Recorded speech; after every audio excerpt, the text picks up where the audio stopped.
आज मैं आपको जानकारी एक ऐसी देने वाला हूं जो कि आपके मन में कुछ भ्रम हैं, कुछ भ्रम हैं, कुछ शंकाएं हैं, उनको दूर करेगी।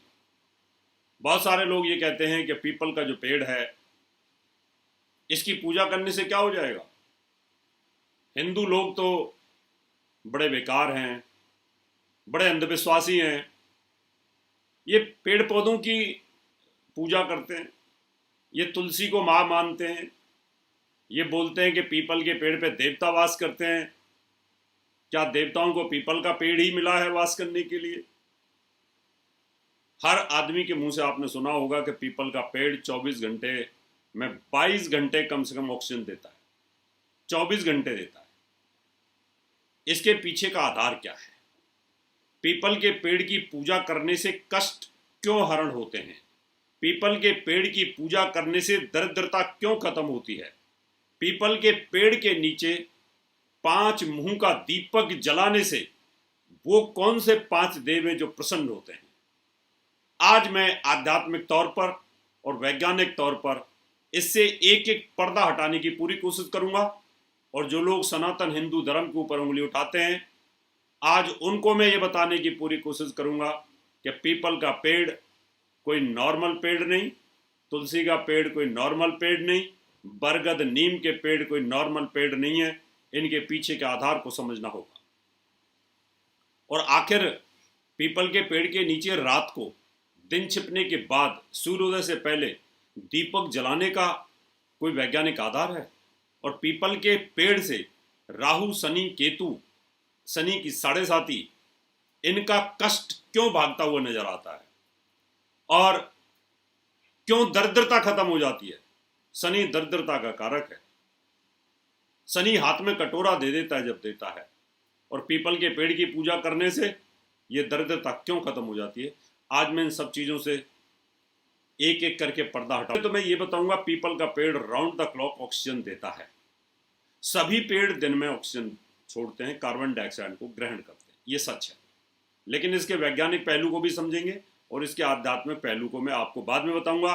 दरिद्रता खत्म क्यों होती है वो भी आपको मैं बाद में बताऊंगा।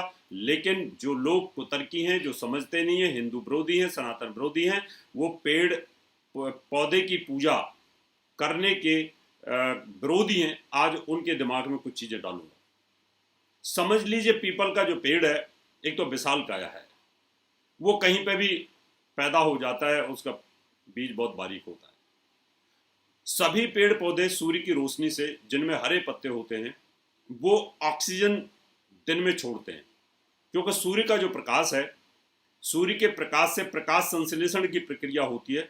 क्योंकि मैंने बॉटनी पढ़ी हुई है, वनस्पति विज्ञान का मैं छात्र रहा हूं, इसलिए मुझे इसकी नॉलेज है। जब सूर्य का प्रकाश होता है तो सभी पौधे जिनमें हरे पत्ते होते हैं वो ऑक्सीजन छोड़ते हैं, ऑक्सीजन लेते हैं और रात को कार्बन डाइऑक्साइड छोड़ते हैं।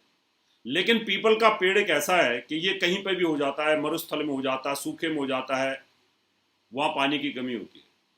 ये जो पौधा है ये क्या करता है कि रात को कार्बन डाइऑक्साइड छोड़ता नहीं है, कार्बन डाइऑक्साइड को ग्रहण करता है और अपने अंदर सोख करके रख लेता है।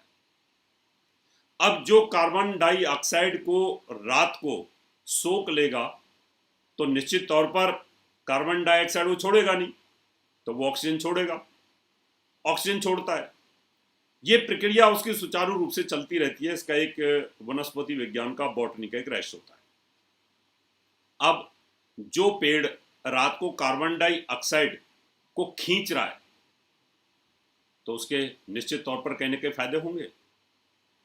अब उस फायदा का ये रहस्य मिलता है कि इस पेड़ के नीचे सोने से, इस पेड़ के नीचे पूजा करने से, इस पेड़ के नीचे समाधि लगाने से, इस पेड़ के नीचे दीपक जलाने से क्या आपको मिलता है लाभ? क्या दरिद्रता खत्म हो जाएगी? क्या पीपल के पेड़ में वो शक्तियां हैं कि जो दरिद्रता खत्म कर देगा? आज मैं आपको कुछ रहस्य बताऊंगा और वो रहस्य भी बताऊंगा कि 5 मुंह का दीपक, पंचमुखी दीपक जलाने से क्या पीपल के पेड़ के ऊपर वास करने वाले 5 देवता प्रसन्न हो जाते हैं। और पीपल के पेड़ के अंदर ऐसा कहा जाता है कि माँ भगवती, माँ लक्ष्मी की जो बहन है दरिद्रता, उसका वास होता है। जब उसका वास होता है तो भगवान विष्णु ने उनको कहा कि भाई तुम्हारे अंदर ये दरिद्रता है, पीपल के पेड़ में तुम्हारा वास है, और जो पीपल के पेड़ की पूजा करेगा तो तुम्हारी पूजा होगी और तुम उसकी दरिद्रता हरण कर लोगी, उसकी दरिद्रता खत्म करोगी। हमारे यहाँ पर तो हर भगवान को कोई ना कोई एक वरदान और श्राप मिला होता है, दिया होता है। मैं उस विज्ञान पे भी नहीं जाता, मैं उस आध्यात्म पे भी नहीं जाता, मैं तो सीधा सीधा बात करूंगा कि अगर पीपल के पेड़ के नीचे दीपक जलाते हैं तो वो कौन से 5 देव हैं जो प्रसन्न होते हैं, और पीपल के पेड़ के नीचे घी का दीपक कौन से दिन जलाना है और सरसों का कौन से दिन जलाना है। तो अगर आपके ऊपर शनि की 7.5 शनि का प्रभाव चल रहा है तो आपको शनिवार को ही दिन छिपने के बाद और दिन छिपने से पहले ये दीपक जलाना चाहिए। 5 दीपक मुँह, जिसमें 5 मुँह हों, 5 बत्तियां हों। अब हम बात करेंगे उन पंचदेवों की जो प्रसन्न होते हैं। पीपल के पेड़ की जो जड़ होती है उसमें भगवान विष्णु का वास है, ऐसा कहा जाता है। अब भगवान विष्णु का वास ये कैसे मान लिया जाए भगवान विष्णु का वास है? वो इसलिए कि बहुत सूक्ष्म इसका बीज होता है और इसकी जड़ें बहुत गहरी होती हैं, और भगवान और भक्ति की जड़ें बहुत गहरी होती हैं। तो उसकी जो जड़ें होती हैं उसमें भगवान विष्णु का होता है। तो एक जो दीपक, एक जो बाती होती है, वो जो होती है वो भगवान विष्णु की होती है। और पीपल की जो जड़ होती है वो हमारी औषधि में काम आती है। पीपल का जो तना होता है, पीपल की जो छाल होती है, उसमें भगवान केशव का वास होता है। आप एक जो दिया जलाते हैं, एक जो दीपक जलाते हैं, वो कहीं ना कहीं दूसरी जो बाती होती है भगवान केशव के लिए होती है। और जो टहनियाँ होती हैं, टहनियाँ, उन टहनियों के अंदर, डालियों के अंदर भगवान नारायण का वास होता है। तीनों नाम भगवान विष्णु के ही हैं। यानी तीसरी जो बत्ती होती है भगवान नारायण की होती है।